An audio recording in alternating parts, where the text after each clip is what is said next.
prometu so mi meni rekli v službi, Johnny Brzinca se je pripeljal. Torej, bila sem zelo hiter voznik, to pa moram reči.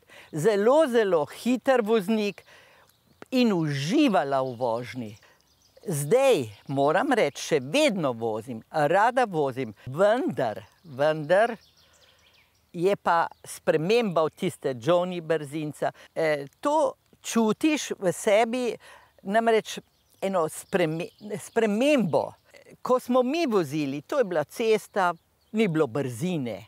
Danes je to brzina, druga, krožišča. Krožišča so zelo težka za starejše. Torej, nova infrastruktura prometna, čist nova.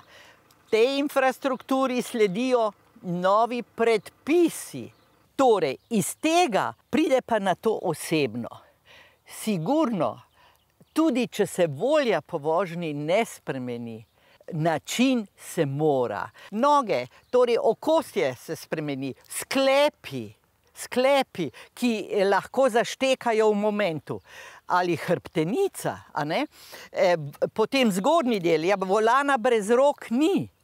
Pa postane rame, komolci, prsti. Ne, meni se zvijo, priznam. Vratna hrbtenica. Obenem je pa najvažnejši pri tem, ko to zagledaš, se pa pojavi strah. In zdaj, ker je strah, začneš razmišljati. Joj, zdaj moram pa počasneje, ker nekako me je strah. Strah me je na avtocesti. Ne jaz. Torej, včasih sem prehitela, sem mogla biti na levem pasu, a ne, do reke. Zdaj se bojim tistega pred mano pa za mano, kdaj bo ven skočil.